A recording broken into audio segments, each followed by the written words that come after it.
And welcome, everybody, to another episode of Nothing Like a Good Book. I'm glad you could join me, and thank you for all the emails that I do get and encouraging comments. I really appreciate that. We've got some ripper authors coming up. We've had some beauties. We're just heading into our 52nd, I think, now. And, of course, they're all on YouTube, and they're on the site. They're everywhere for you to be able to go back and listen to as many times as you want on markbishopmedia.com. And, of course, you can see a photo and the bio of the author and read all about him. And in this particular one, in this ep, I'm actually unveiling the untold story of the fentanyl crisis. It's a serious one. Lethal Doses is the name of the book. It's by author John Madinger. Wild Blue Press is behind this one, and they're proud to announce the release of Lethal Doses. It's the story of behind the Godfather of fentanyl. And it's award-winning author John Madinger, and former undercover agent. So this guy knows what he's talking about. Welcome, John. Well, hi, and thanks for having me on. Okay, all right. Now, this gripping biography delves into the life of George Eric Barquart. He's the clandestine chemist whose creations have left an indelible mark on America's drug landscape. So you quote this, John, that it's something like it's a Catch Me If You Can meets Breaking Bad. Would that be right? I think that's pretty accurate, actually, the way the story's told and the way his life went. Can't really call him the hero of the story. He was a villain. He admitted that to just about everybody that talked to him. He was an evil person, and can't call him a hero. But that was the way his life went. I love the both of those shows, I've got to tell you, particularly Breaking Bad. And Catch Me was great too, but I don't know what the appeal was of Breaking Bad, seeing it was of such a bad topic. But, oh well, everything appeals differently to different people. But your book is also the basis for the hit docu-series on Fox Nation called The Godfather of Fentanyl. So do you know when that airs at all, John? Right. It's a 4-part docuseries, and it started airing 3 weeks ago. The third episode just dropped on Wednesday. It was past Wednesday. Oh. And the fourth and final episode will be next Wednesday. After that, it will stream on Fox continuously. Oh, good. But there's bound to be a repeat of this too, isn't there? Oh yeah, they're going to be. You can get on and see it anytime. Well, the reason I say that is the book has already attained Amazon #1 new release status in both criminology and in the drug law categories. Yeah, and then biographies of organized crime, which I was pretty happy about. You got in there too, huh? Good on you. Well, you are a credited author. You're an award-winning author, in fact, with your past book, which we'll touch on. But this particular story, it begins on a cold afternoon in February in '91 when a synthetic narcotic labeled Tango and Cash had hit the streets of New York City, leading to a wave of overdoses and a new era in the drug epidemic. Lethal Doses, it chronicles the rise of fentanyl, a drug now responsible for nearly 200 American deaths daily, and the man behind its proliferation. So is that correct, John? 200 a day? Yeah, we're up to that. We're up to that figure. It's kind of shocking, actually. Oh, it may it even is. be more than that now. Oh, it is, my friend. It's terrible. It's sad, all those families. Okay, John, tell us about this nasty dude, Mark Ward, a high school dropout, apparently, and a chemistry prodigy, if you would.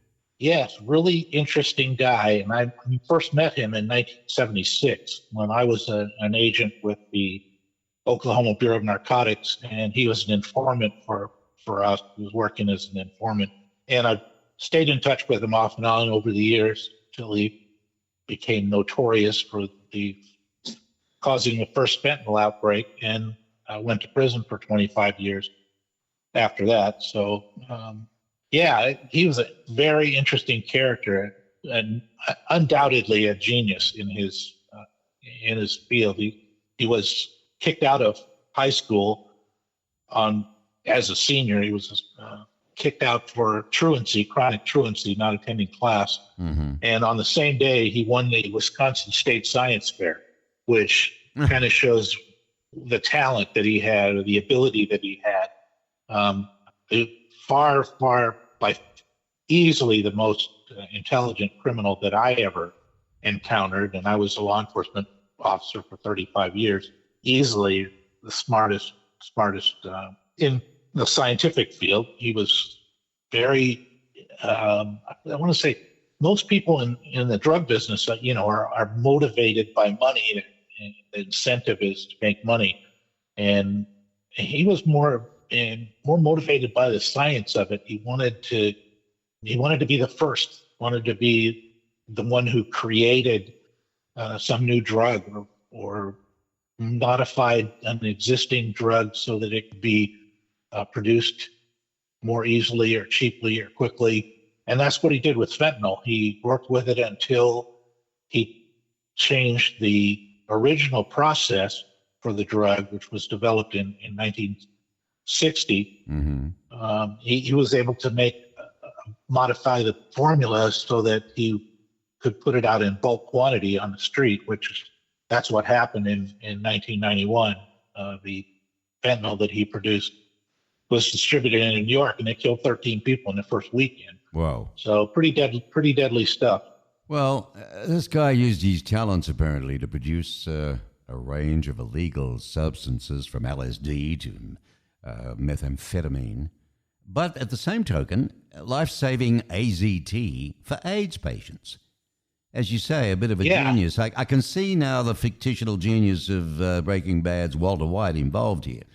But he's turned to fentanyl, however, though, John. I mean, it marked a deadly chapter in his career, didn't it?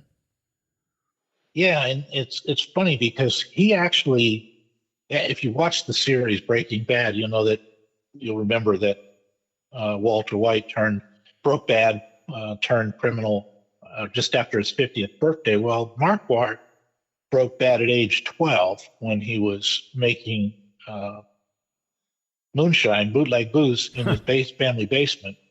And immediately after that, by 14, he was making heroin from raw opium and Tylenol with codeine tablets. He was able to convert Tylenol with codeine tablets into heroin that he was providing to his family doctor who had an addiction problem. And then after that, he went into the LSD manufacturing business. This was the early 60s, and LSD wasn't even illegal at the time. He was making it he made LSD and psilocybin for Timothy Leary. I don't know if you remember Timothy Leary, the LSD guru. Yes, I do. And I've actually been to the museum in Oklahoma, myself personally. One of the few things I've seen in America, would you believe? That was atrocious too, but that was very lucky with the cop that opened the trunk. Otherwise, they never would have got him. Yeah. But anyway, you were saying. Well, he manufactured LSD for Timothy Leary. He manufactured LSD for the Grateful Dead, for Janis Joplin. And he was unlike any other clandestine chemist that I can recall, because most of those guys, like Walter White, for example, in Breaking Bad, they got one drug, and that's their drug. That's the one they make. They were, they don't have to be creative. They don't have to get innovative. They, produce that one substance that makes them the money they need or want, and that's it. Well, Mark Bart would do anything that would make money or present a challenge to him. And like you said, like you mentioned, he made AZT for AIDS patients. This was in the 1980s when it was really, really expensive. It was actually, at the time, it was the most expensive pharmaceutical in history. And it was, he thought that the manufacturer was making too much money off of it, and there were people that couldn't afford it. So he made that. And, but that was one of the things that he was able to produce just using his chemical talents. But he used those same talents to make sarin nerve gas for Nazis in Idaho at one point. Right. So very dangerous guy, mate. Belongs behind bars, I got to tell you now. Yeah. Yeah. Listen, I'd like to give quotes from critics, and your book is a number one. And Catherine Pickard, she's a librarian, book connoisseur, but she makes it quite clear that in her case, Breaking Bad's Walter White does not hold a candle to the real chemical genius of the man who unleashed the horrors of fentanyl on an addictive world. In this era of opioid crisis, Madinger's book shines a light on an underworld where truth is stranger and darker than any fiction. Yeah, nice, Catherine. Well done. All right, I got to ask you, who uses meth, John? Who uses this stuff? Well, it's pretty widespread these days. You took methamphetamine. Yep. That was very popular in Oklahoma, and that was one of the things that Squeak, that was Marquardt's alias or nickname, was Squeak. Yeah. That was one of the things that he focused on because he didn't have much luck in the LSD market. He found that most people just wanted free LSD. It was the time of the hippies, and they wanted free drugs, and he didn't want to provide that. But when he came to Oklahoma, he found that there was a big market for methamphetamine, and a lot of it was in the oil business. The oil workers used it for recreation on weekends and whatever, and so it was a steady money maker for him. And he connected with some outlaw motorcycle gangs in Oklahoma. And traditionally, the outlaw motorcycle gangs, the Hells Angels and Pagans and Outlaws and Banditos, they traditionally have been involved in the drug business, and most particularly in meth. This is how they survived, right? This is how the gang survived, by selling this stuff. Well, that's that's one of the ways they make their money, and that's it's kind of a standard, or at least at the time in the 70s and 80s, that was their main moneymaker here in Oklahoma. Mm-hmm. So it was he was able to he was very successful doing that. The other thing he did, which made him a lot of money, was that I don't know if you recall in Breaking Bad, the one of the big themes of the show is they had to keep finding the precursor chemicals that they needed to manufacture. Yes, I do. Meth. And methylamine was their big one that they. That's what Squeak did. He manufactured methylamine for for other clandestine chemists that were making methamphetamine. So he would make that one, and the other big one was phenyl 2-propanone, or P2P, which is also mentioned in Breaking Bad. And he would manufacture those two things. He and I got a big kick out of that when we were watching the show, talking about the show, because we were like, methylamine is not that tough. You're an organic chemist. You can make some of it. You don't have to do robberies or kill people or whatever to get it. Right. Just make a little. Right. So. Well, he was making it both ways, and he could supply others. He'd be the go-to guy for that. John, you've had an extensive background in narcotics enforcement. Do you believe you have provided an unparalleled look into the DEA's 3-year pursuit of this Marquardt, a.k.a. Squeak, and the origins of the fentanyl crisis? Well, I think he was the origin of the fentanyl crisis. And DEA, I've talked to the DEA agents that worked on the investigation, interviewed all of them, and they all realized at the time that this was going to be a problem, that there was the potential for fentanyl to be a real game changer, which it's become. It has become a real game changer in the drug scene. A lot of it is because the people that are seeking out fentanyl today are accompanied by people who aren't seeking out fentanyl. They're looking for some other drug, and they're getting counterfeit tablets for oxycodone or hydrocodone or other drugs that they would like to take for recreation, or for some of them just taking for pain, that they can't get a prescription from a doctor, and they take a pain pill and it turns out to be a fentanyl overdose. So that's causing a different problem than we've faced before. Previously, people that were taking heroin were heroin seekers. They were going out trying to find heroin because they were heroin users, and fentanyl is different from that. And the other difference is, and DEA recognized this at the time also, is that fentanyl has the potential to replace this sort of model of narcotic distribution that's been in place for 100 years, which is you grow opium in a field someplace overseas, and it's processed someplace else overseas, and then it's smuggled in the United States and distributed on the streets.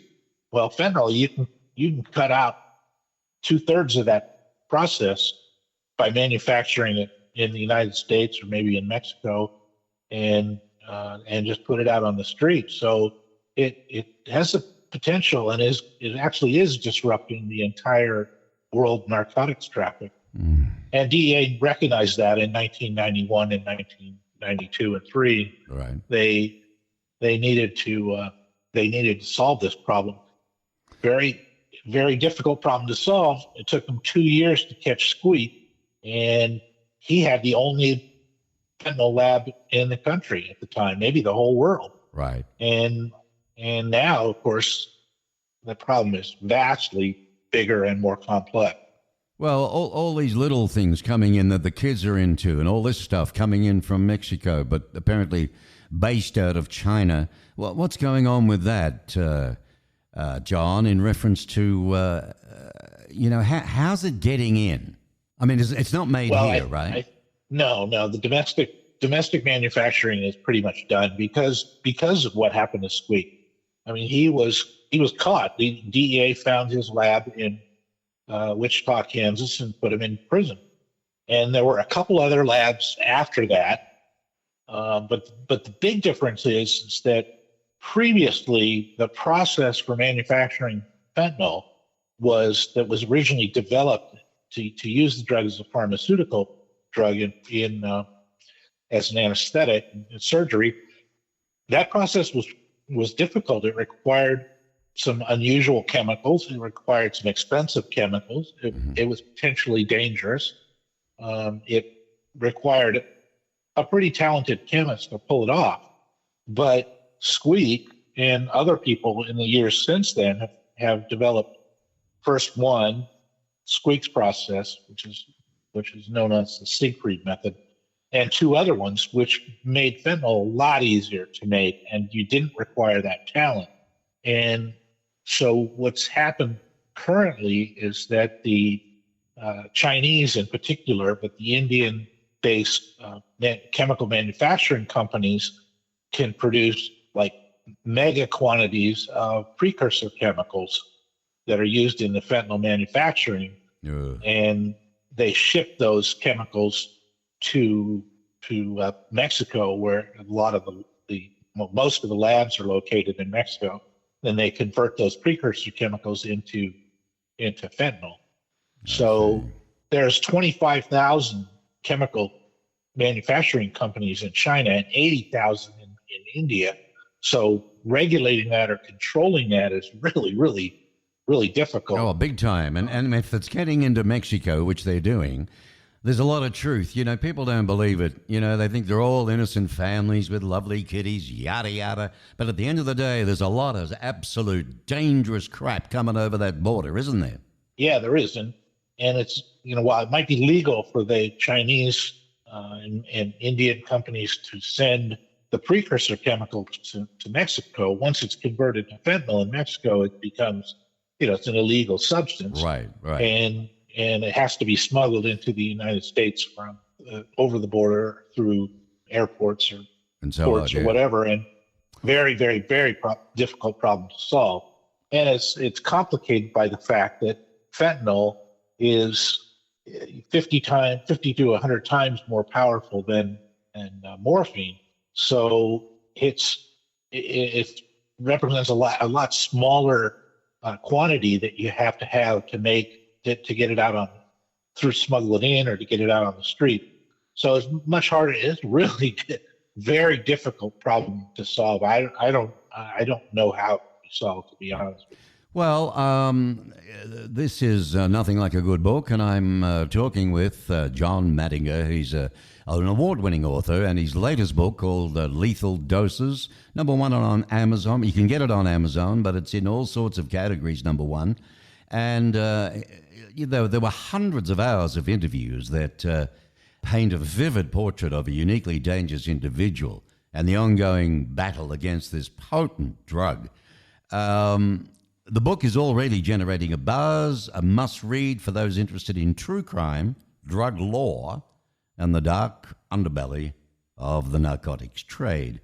And Grady Harp, in fact, Amazon Top 100 Hall of Fame reviewer, he says Madinger's prose is compelling, making the fascinating life of Squeak an unfolding mystery suffused with quotes from prisons and courtrooms.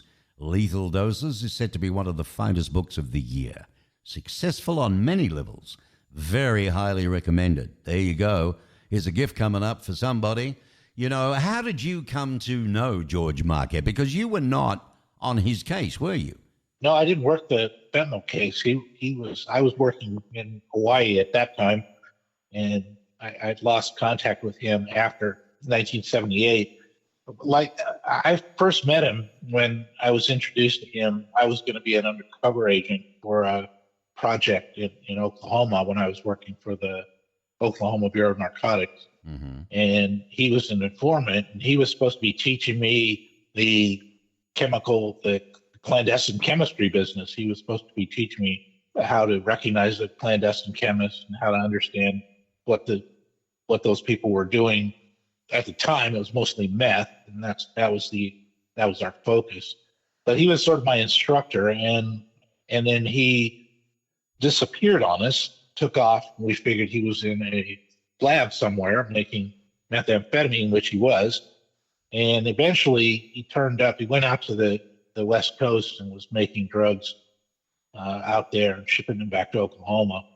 And then he came back to Oklahoma and established a lab about 25 miles south of Tulsa.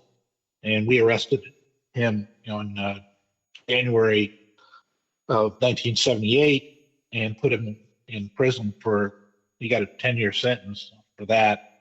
After that, I lost touch with him and didn't reconnect with him until 2000, early 2000, and recognized that he had a good story, a really good story, some of which I remembered from before, but because of the fentanyl explosion, which happened starting in about 2014 or 2015, his story became even more relevant because he was the first person all right, to get that drug out on the street. So let me ask you this.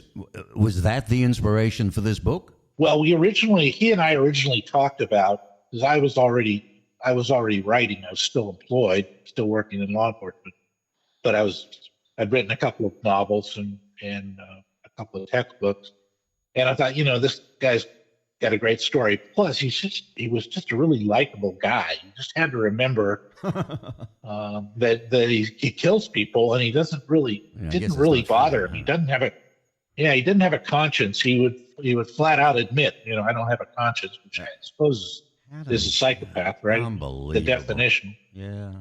These guys with no conscience. I just don't understand how they can live like that, to be honest with you, But anyway, look, I want to ask you. Go on. No, go on. I asked him about that. I asked him about the first time I met him. One of the first times I met him, I said, I don't really get this, man. You're doing stuff that kills people. You're doing stuff that ruins people's lives. How do you justify that to yourself? How do you live with yourself? Yeah. And his response was, hey, they pay their nickel and they take their chances. And just like I do, I make drugs in a clandestine lab, and I know that the risks that come along with that might be bad. The consequences might be bad. I could get arrested. I could get blown up. I could get all sorts of stuff, right? All kinds of bad things can happen to me. He goes, but I understand that and accept that. I go into that with my eyes wide open. And he goes, everybody else needs to do that too. They go into this knowing that bad things can happen. You can get addicted. You can overdose. You can die. But not everybody. And that was Not everybody knows what they're doing when they buy that stuff, right? That's exactly right, and that's exactly what makes fentanyl different from everything else. is that nowadays you don't know what you're getting necessarily. Yeah, so he can't You could use be- that you- excuse. Everybody knows what they're doing. They decide, they make a Yeah. decision. That's not true. That's exactly right. And we had that discussion also. And of course, he disagreed. He said, I'm responsible for my actions.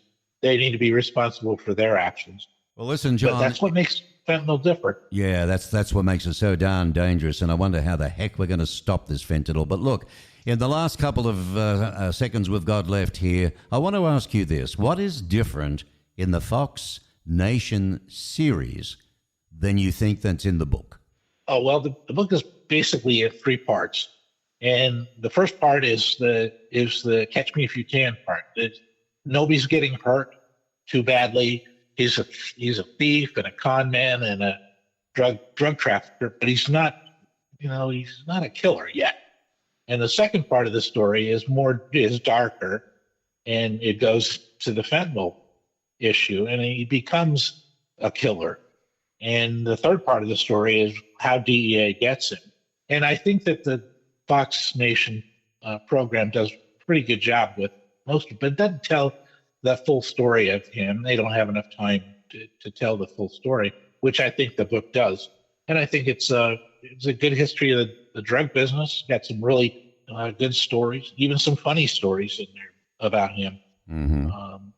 He could be a funny guy. Yeah, it's one shouldn't laugh, but you can't help it sometimes like that. Well, fascinating. And when they did make this series, were you involved? Were you there on the set? Were you advising, consulting, so to speak? I was. I did appear on several times in the program. I've seen myself on TV a few times. So that was interesting. It was interesting to watch them make it, and I provided them with a lot of the information and access to the contacts that I'd made and that they were able to use for the program. So I think they did a really great job, and it's a really interesting show. I think they tell the story pretty well. Well, I'll be looking out for it. That's fabulous.